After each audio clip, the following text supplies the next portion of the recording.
السلام علیکم میرے عزیزو قاری، میرے عزیزو، میں ہوں افتخار رفیع آقا کے شہر مدینہ سے، اور میں اس وقت موجود ہوں مسجد نبی میں، اور یہاں آ کر مجھے بڑا احساس ہوا تو میں نے سوچا میں آپ سے شیئر کروں۔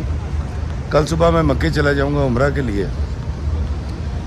مجھے یہاں کر یاد آیا کہ میرے آقا کریم نے فرمایا کہ پیار سے بولو، غصہ مت کرو، لوگوں کو معاف کر دیا کرو، کسی کو دھوکہ مت دو، کسی کی دل آزاری مت کرو، کسی کی حق تلفی مت کرو، کسی کا حق مت مارو، اور سخت زبانی یا تلخ کلامی تو بالکل بھی نہیں کرنی۔ اس مدینہ شہر کے جو پروٹوکولز ہیں ان میں شامل ہے کہ درختوں کو، سڑکوں کو، املاک کو، انسانوں کو، جانوروں کو، پرندوں کو نقصان نہیں پہنچانا۔ یہاں مجھے کسی نے بتایا کہ آپ یہاں کسی بھی جانور کو، چاہے پرندہ ہو، آپ نقصان نہیں پہنچا سکتے۔ اس شہر کے پروٹوکول ہیں۔ یہ وہ شہر ہے، وہ پاک شہر ہے جس میں غیر مسلم کا داخلہ منع ہے۔ اس میں صرف مسلمان آ سکتے ہیں۔ لیکن جب میں یہاں آیا اور یہ ساری باتیں مجھے ریکال ہوئیں تو مجھے بڑی شرمندگی کا اور نموشی کا سامنا کرنا پڑا۔ میں تو بڑا سخت آدمی ہوں، میں تو بڑا غصے والا آدمی ہوں، میں تو لوگوں کو معاف ہی نہیں کرتا، میں تو گال پھلا کے اور بڑے غصے کے ساتھ لوگوں کو ڈیل کرتا ہوں۔ چوری میں کرتا ہوں، ڈاکے میں مارتا ہوں، دھوکہ میں دیتا ہوں، دل آزاری میں کرتا ہوں، میں اپنے سوا کسی کی عزت نہیں کرتا۔ مجھے بڑی شرمندگی اور نموشی محسوس ہوئی۔ پھر میں نے آقا کے روضے پر جا کے معافی مانگی، اور میں نے یہ تہیہ کیا اور یہ وعدہ کیا کہ آقا کریم، میں آج کے بعد آپ کی سنت پر عمل کروں گا، اور اس طرح سے کروں گا کہ میرے اٹھنے بیٹھنے، میری بول چال سے، میرے لب و لہجے سے، میری گفتگو سے لوگ اندازہ لگا کر یہ کہہ سکیں کہ ہاں تم مسلمان ہو، تم پیارے نبی صلی اللہ علیہ وآلہ وسلم کے ماننے والے ہو۔ بہت شرمندگی ہوئی یہاں آ کر مجھے، اور 55 سال کی عمر میں اس شرمندگی کو لے کر بوجھ بنا کر میں پھر رہا ہوں، کیونکہ میرے آقا کریم کا فرمان ہے کہ مسلمان کا بھائی ہے۔ آقا نے فرمایا اپنے بھائی کے لیے وہی پسند کرو جو اپنے لیے کرتے ہو، لیکن میں ایسے کیا ہی نہیں۔ میں نے اپنے گھر میں نے مٹن کھایا اور دوسروں کو میں نے دال کھلائی، اور گال پھلا کے اور بڑے غصے کے ساتھ۔ معافی نام کی کوئی چیز نہیں ہے میرے پاس۔ میں ہر بات میں یہ کہتا ہوں کہ جی میں تے صاف گل کرنا وا تے منہ تے کرنا وا، اور میں نے کوئی گنجائش نہیں رکھی اپنی زندگی میں اس بات کی کہ میں کہیں کسی کو کوئی معافی دے سکوں، درگزر کر سکوں، صلہ رحمی سے کام لے سکوں۔ دوستو، آقا کریم کے پاس ایک شخص آیا اور اس نے پوچھا یا رسول اللہ، ہم میں سے بہتر انسان کون ہے؟ تو میرے آقا نے فرمایا تھا کہ تم میں سے بہتر انسان وہ ہے جس کے اخلاق بلند ہیں اور بیویوں کے ساتھ صلہ رحمی کے ساتھ رہتا ہے۔ لیکن میں تو بات بے بات بیوی کو ڈانٹ دیتا ہوں، برا بھلا کہتا ہوں، تھوڑا سا کوئی مسئلہ ہو جائے میں کہتا ہوں تیرے گھر نہیں بھیجنا، تو ایتھے ہی رہیں گی۔ دوستو، مجھ کمینے کی اوقات نہیں ہے جس در پہ میں کھڑا ہوں، اور بڑے بوجھل دل کے ساتھ، بڑی شرمندگی کے ساتھ میں یہ آپ کو بتا رہا ہوں کہ مجھے بہت نموشی اور شرمساری کا سامنا کرنا پڑا جب میں نے یہ سوچا میں تو انسانوں کے ساتھ بڑا برا سلوک کرتا ہوں۔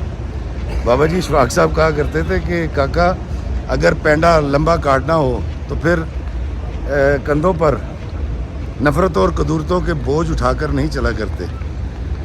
دوستو، آقا دو جہاں سرکار مدینہ کی تعلیمات اگر میں اپنے اوپر لاگو نہیں کر سکتا، اور اگر میرے رویے سے، میری نشست و برخاست سے لوگ یہ اندازہ نہیں لگا سکتے کہ میں مسلمان ہوں، تو افتخار رفیع، تم نے اپنی زندگی ضائع کر دی۔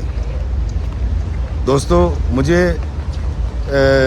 بڑی نموشی کا سامنا ہے، اور میں سوچ رہا ہوں کہ آقا نے مجھے دوسری بار کہتے آتے وہی جن کو سرکار بلاتے ہیں، دوسری بار مجھے یہاں آنے کا موقع ملا، لیکن اس بار میں نے تہیہ کیا کہ میں صدقے دل سے آقا کے بتائے ہوئے فرمانوں پر عمل کروں گا۔